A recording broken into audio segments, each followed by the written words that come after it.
But he joins us now so we can ask exactly that question. DeForest Buckner here as we are getting set for Colts training camp, and that means that he is the first player to join us. And we were just discussing this, DeForest, and I'm curious your standpoint on it. From a player's standpoint, if you had to say, which becomes more laborious or just kind of like eye roll when you look at camp? Working out in the practice, in the heat, or the meetings and the film sessions? The meetings and film sessions, for sure. You know what I mean? Those are the things that drag out the day so long. You know what I mean? Obviously, it's needed, watching the film and, going over, just all of the X's and O's standpoint, and obviously getting better yourself, watching yourself, learning the little things that you need to get better. But those are the those will make the day so long and drag them all out. Is it hard to stay awake sometimes? It is, yeah. Because you're practicing, and then you go in there and you're like, oh my gosh, you're right? Exhausted, especially being out in the heat. So, you got to find ways to stay up. And, I'm a big sunflower seed guy. So, I just I go through bags of sunflower seeds throughout training camp. DeForest, I know you're not maybe a huge social media guy, but we, made the announcement you're going to join us on the show tomorrow, and so you had fans kind of react to the tweet. Yeah. What do you think was the most popular question fans wanted us to ask you in joining us here on this Tuesday morning? And I would say maybe a slight hint would be think off the field. Off the field? Let's see. Something about what the Beer Olympics I was part of. Look all over it. A month ago, the Beer Olympics champion. I would venture to guess a large part of our listening audience has taken part in a Beer Olympics. For those that don't know, how did this develop with your former teammate George Kittle? Yeah. And is there a trophy? Is there a mantle? How proud was your wife? There is. Yeah, she was very proud. So George hit me up about a month beforehand, and maybe a month and a half beforehand, like while we were in OTAs. And he was just like, hey, bro, you want to be my partner in this Beer Olympics that, Taylor Lewan and Will Compton's putting together?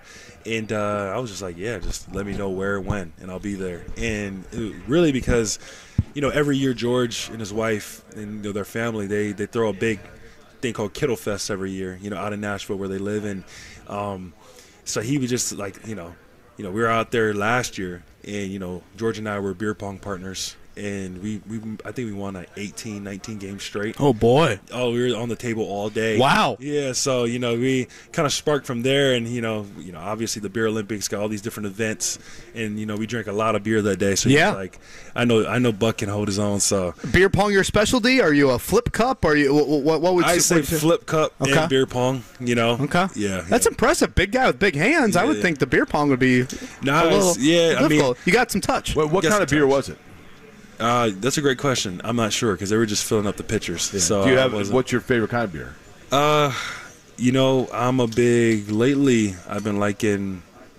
I always go to stay light. So Michelob Ultra. Sure. In the off season when I'm training. Smart in the Beer Olympics. You know what I mean? But I like a good Modelo. Modelo's good. Yeah, I love all the. I like trying different IPAs. So. Yeah, I'm right now. One of my favorite IPAs is that Zombie Dust out here. Oh yeah, I love Zombie Dust. Osiris is good. So you literally is good too. Yeah, I like Osiris. So all Pro Bowl, Beer Olympics, they're all kind of on the same shelf together. Yeah. Is definitely. that right? Okay. Nah, yeah. So George is holding the trophy at his house. Got it for us. Yeah. In reality, in the off season, when do you start? Take me through kind of the both mentally and physically when you can play a little bit, and then when you say okay, the way things are now with OTAs, there's really no long consecutive periods. So when do you have to kind of start basically where you pump the brakes? You're like, okay, I've got to start getting back into the mindset physically and mentally for camp itself. Yeah, usually, especially after – you talking about after OTAs? Yeah, just in general. Once the season ends to when the season begins again. I mean, what's the schedule? Yeah, usually I'm as soon as the season's done, I probably take about 3 weeks just to let my body heal, rest up. And then I started hitting some light conditioning. What is that, about early March? Some light conditioning, light weightlifting and stuff like that. And then, I start ramping it up, as we're getting closer to OTAs. And then obviously after OTAs, when we get done and we break, usually, we lost a week because, obviously new coaching staff. So, you have to stay an extra week or so. And so, this year I kind of just stayed right into it and went out to Clemson with the group that I normally train with. This year we were out in Clemson. I trained there for about a week and a half, and then after that I took my little time off, about 9 days with the family. We went to Italy, for a wedding, good family friends, and then right after that flew back to California with the fam, and then I went directly back to South Carolina and started training again, just to work off the vacation. Which part of Italy? We went to so the wedding was in Rome, and then but we started off in Sorrento and visited like Positano, Capri, and yeah. I hear it's amazing. It's amazing, yeah. The Amalfi Coast is amazing. DeForest Buckner with us, year 8 for him. I asked you this question in the spring, but for this audience, I feel like I thought you gave a really good answer, so I'll kind of ask it to you again. You see what happens with Stephon Gilmore in the offseason. Yeah. You see the drafting of a quarterback with 13 college starts. Yeah. It's hard not to see on paper like, oh my gosh, this is a rebuild, or power ranked here, this and that. Was there any part of you that saw what happened with Gilmore and thinking, man, I'm 29, I've been in a Super Bowl, I know what that feels like. I want to go in there and say, what are we doing here? Can you move me? Was there any thought of you to say that? Because we do see that around the league, where guys that are older and still really accomplished players, they do want to be on a team that might say a little bit more win now on paper. Yeah, no, for sure. Like I said, with Steph, going into year 11 for him, he had his own decision to make, and especially with his family and everything, and just the way he felt. Which totally understandable, with the vet that he is, the high caliber player that he is, he wants to go win now. And, I'm the same way. But, I had like I said before, I had a great conversation with Chris, and, it was basically, just trust me. And, I trust him, you know what I mean? I've trusted him up to this point. And, I feel like we do have key players that are ready to win now. And, if we can get the young guy, get him under our wing and really, help him, along the way. I think he can really help our team, take our team to the next level. DeForest Buckner is our guest. We're at Colts training camp here in Grand Park. So the reality is this. There is no denying the kind of player that Shaq Leonard is. I mean, he is a difference maker when he's on the field. We don't know when he's going to be on the field.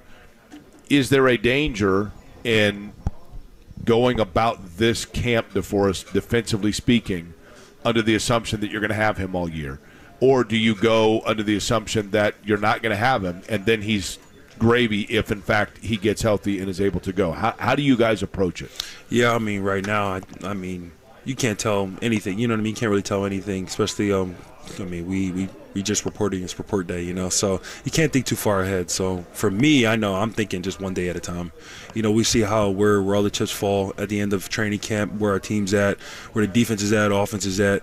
But I mean, all you can do right now is take it one day at a time. You know what I mean? And I know Shaq's working his tail off to get back on the field with us. And you know what I mean? And and you feel for him because it's no fault of his own. No, I mean, you know what I mean? Not. It's different if it's a contract thing or something like that. Yeah, when it's the body. Yeah, right. And he's been pushing himself to get on that field. And last year, he might have got too anxious to get on the field, and obviously had a little setback. So, he knows how his body feels and where he's at, and I'm just I've seen him today. He's his same self. You know what I mean? Full of energy. So it's going to be exciting to see what he's going to be able to do coming into this training camp. Are you guys schematically different in terms of your preparation with or without him? In other words, do you come up with different looks and different things if you're going with, say, EJ and Zaire Franklin, who've done a nice job filling in,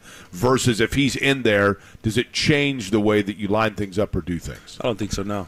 No, not at all. And the one thing about Shaq is, I mean, like you said, he's a difference maker. You know what I mean? He's a ball hawk, and I mean, he's been like that his whole career. I mean, we always talk about it all the time. There's some guys that just got it, and he's got it. There's some way, somehow, he's a ball magnet. You know what I mean? His first game back, one of his first games back last year against the Commanders, Taekwon and I are standing on the sideline, and we went through a little stretch where we didn't have a turnover, you know what I mean, last season. And Shaq's playing in the game, and I look at him, I'm like, Shaq's about to get the first turnover, of the game, and first one that we had in a while. And Ty Lue just looked at me. He was like, for sure. And just like that, I mean, one drive later, he gets a pick, and we're like, this is ridiculous. You know what I mean? Yeah, I mean, he's just a magnet. Yeah, he's a magnet. You can at least count him for one, at least one, every game. So. DeForest Buckner is with us again. Year 8 for him. Unless I'm totally missing something, I think the only top 10 picks on this roster are you and Anthony Richardson. Unless I'm totally forgetting somebody. Obviously, Q. Okay, thank you for that. Quentin would be 3. Obviously, like physical stature. I mean, Quentin, Anthony. I mean, you guys are all outliers and kind of unicorns at your individual positions. What were your spring impressions of Anthony Richardson? I mean, the kid's special. I mean, you can see why they drafted him, 4th overall. Just his physical stature. I mean, the guy's when he first came in on his little visit in the offseason, I mean, I thought he was a DN. You know what I mean? Just the way he looks. But I mean, just seeing his pocket presence, that's one of the biggest things I noticed. When he's under pressure, just being able to still look downfield and feel out the pocket, extend plays. He made some big time throws throughout practice, some nice touch throws too. So just seeing the potential that he has to be a great player. Obviously, it's a lot of it is on him with putting in the extra work. You know what I mean? Staying late, coming in early, making sure you get those mental reps, and watching a lot of film. But if he gets all that done, I mean, he's gonna be a special player. How much can you, DeForest Buckner, assist him? And do you do this kind of thing where you may say, if you're going through some drills or reps, and you see somewhere where he telegraphed, or you see where, as you are moving in, you can tell the pocket's about to collapse on him, and you think to yourself, a veteran would have done this as opposed to what he just did. Do you go to him and say, hey, listen, from a defensive standpoint, you showed me what you're about to do, and let me show you how? Do you have those conversations? No, obviously throughout training camp, I'm definitely going to have those conversations, just little tendencies that he might have that we notice or pick up, watching film or even on the field. I'll definitely approach him and let him know, like, hey, from a defensive standpoint, like, you're doing this and it gives this away or whatever. Whenever you do, whenever you're about to run this play, you tend to do this, or little things like that, or even like the way certain quarterbacks escape the pocket. You know what I mean? As a defensive player, as a D lineman, those are one of the biggest things we look at is when a quarterback's under pressure, what's his go-to? Does he like to spin out the pocket? You know what I mean? Does he favor his his throwing side? Obviously, to run out or little things like that. Or is he a step-up guy? Step up in the pocket and so. All we got to do is push the O-lineman back and then fall back inside, and it's an easy sack. You know what I mean? Little things like that, I'll definitely have those conversations with them. Do different quarterbacks telegraph in different ways? Some guys, is it via their feet? And does it take you – how long as a defender does it take you – how many times do you have to see a quarterback before you know, okay, now I know his body? Yeah, no, really just really just watching film, and over the time, how long the guys have been in the league, you can really see their how they like to escape the pocket. You know what I mean? And those are the things, like in the game, like you go into, okay, he likes to do this. You know what I mean? He likes to spin out and go this way, when he's under pressure. Or who's the one that keeps you awake at night where you're like, God, I just can't get a read on this guy? Lamar Jackson. Yeah. Yeah. That's probably a pretty obvious answer, right? Lamar Jackson.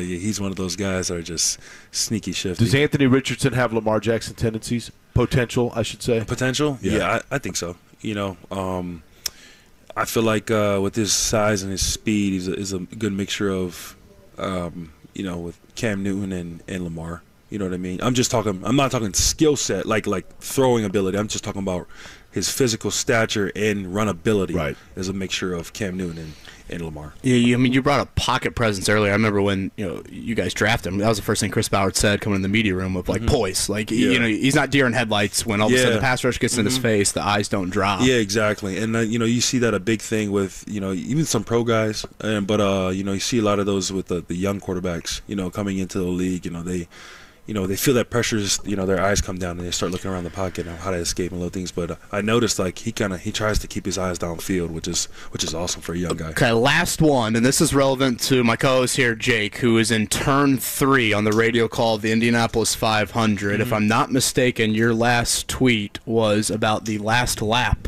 of this year's Indianapolis 500, calling it electric. Were you tuned into the 500, all 200 laps? Or no, not all 200 laps. Okay. I was busy that day, but I got to catch the tail end of it. It was wild. It was amazing. You know what's amazing is the radio call of that. That's what No, stroke his ego a little bit more.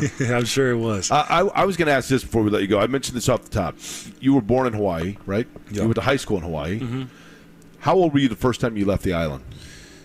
First time I left the island, I was young. I went to a family reunion out in Tennessee for my dad. Okay. Yeah, because my dad's from Knoxville. Because so I think I was in second grade.